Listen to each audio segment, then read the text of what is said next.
Phone দিয়ে বাসা থেকে বের করে তারপরে সাদা কাপড়ে এই গাড়িতে উঠায় নিয়ে তারপরে আর এখন পর্যন্ত কোনো খোঁজ খবর পাই না। গুম হওয়া মানুষগুলো ফিরে পেয়েছে তাদের স্বজনদেরকে। এই আয়না ঘর কি হতো সেখানে?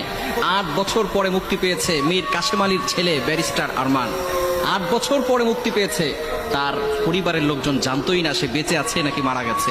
কি হতো এই আয়না ঘরে, যেখানে মানুষকে নির্যাতন করা হতো, অন্ধকারে কারাবদ্ধ করে মানুষের ব্রেনকে নষ্ট করে দেওয়া হতো। একজন মানুষ যাতে করে সচল থাকতে না পারে, তার যতগুলো অ্যাবিলিটি আছে, তার ব্রেন ক্ষমতা যা আছে, এগুলো সবকিছু নষ্ট করে ফেলা হতো। খুলে দেওয়া হয়েছে সে আয়না ঘর, আর থাকবে না এই আয়না ঘর। এখানে কোনো আলেমকে আর বন্দি করা হবে না, অন্যায়ভাবে কোনো আলেমকে আর বন্দি করা হবে না সেখানে। সুতরাং আল্লাহ তাআলা আমাদেরকে স্বাধীনতা দিয়েছে, আমরা মুক্ত হয়েছি এই অত্যাচারী শাসক থেকে। আল্লাহ তাআলা আমাদেরকে স্বাধীনতা দিয়েছেন। সুতরাং এই আয়না ঘরে অত্যাচার করা হতো, জুলুম করা হতো, নির্যাতন করা হতো। যারা এই হকের পক্ষে ছিল, যারা এই সঠিক কথা বলতো, তাদের এই আয়না ঘরে বন্দি করে রেখে তাদেরকে গুম করে ফেলা হতো। তাদের পরিবারের সাথে কোনো সুযোগ থাকতো না তাদের সাথে কথাবার্তা বলার। পরিবার জানতোই না ছেলেটা বেঁচে আছে নাকি মারা গেছে। কত মায়ের বুক খালি করা হয়েছে, কত বাবার বুক খালি করে দেওয়া হয়েছে। একটু চিন্তা করে দেখেন, এই যে জুলুম করেছে, এই জুলুম আল্লাহ তাআলা সহ্য করতে পারে নাই। কত নিরীহ মানুষগুলোকে এভাবে কারা বন্ধ করে দুনিয়া থেকে বিদায় করে দিয়েছে। আল্লামা সাইদ রহমতুল্লাহ আলাইহি, তাকেও কারাবদ্ধ করে দুনিয়া থেকে বিদায় করে দেওয়া হয়েছে। তিনি শেষ বিদায়ের যে হাসিটা দিয়েছিলেন, আজকে যদি তিনি বেঁচে থাকতেন তাহলে তিনি আবারও সেই হাসিটা দিতে পারতেন।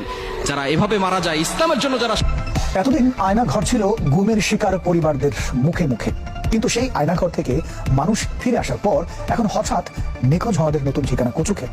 বুধবার অনেক ভুক্তভোগী পরিবারের স্বজনদের খোঁজে আসেন আয়নাঘরের সামনে। সাবেক প্রধানমন্ত্রী শেখ হাসিনার সরকারের পতনের পর গেল 16 বছরে গুম হওয়া মানুষদের খুঁজতে হঠাৎ করে আলোচনায় আসে আয়নাঘরের। মঙ্গলবার সেখান থেকে মুক্তি পান প্রায় 2 শতাধিক মানুষ। বুধবার রাজধানীর বিভিন্ন জায়গা থেকে গুমের শিকার পরিবারের সদস্যরা হাজির হতে থাকেন কচুক্ষেত এলাকায়। সকালেই খবর মেলে ইউপিডিএফ এর নিখোঁজ নেতা মাইকেল চাকমাকে আয়নাঘর থেকে মুক্ত করে পরিবারের কাছে ফিরিয়ে দেওয়া হয়েছে। এরপর ভিড় বাড়তে থাকে সেখানে। কারো ভাই নিখোঁজ, কারো বা স্বামী। আমার হাজবেন্ডে মানে 2012 সেপ্টেম্বরের 30 তারিখে সন্ধ্যাবে মানে বিকালবেলা 5টার দিকে ফোন দিয়ে আনছে স্যাম্পল দেখাইবো কইয়া। অস্ত্র টস্ত্র বাসায় সবার ঠেকাইয়া তারা আইনের লোক বলছে যে আইনের লোক তারা, হ্যাঁ আইনের লোকই ছিল, কাটও দিছে, বলছে আমরা আগে থেকে আসছি। বাবাকে ফোন দিয়ে বাসা থেকে বের করে তারপরে সাদা কাপড়ে এই গাড়িতে উঠায় নিয়ে তারপরে আর এখন পর্যন্ত কোনো খোঁজ খবর পাই না। দিনভর অপেক্ষা থাকা পরিবারের এসব সদস্যরা অনেকে জানেও না যাদের খোঁজে তারা এসেছেন তারা বেঁচে আছে কিনা। রামপুরা থানার সভাপতি ছিল, সে আইন শৃঙ্খলা রক্ষা বাহিনীর পরিচয় দিয়ে তুলে নিয়েছে, অনেক সম্মান করে তাকে নিয়ে গেছে। একটা সাদা গাড়ি আসায় নিয়ে যায় 5-6 জন ধরে।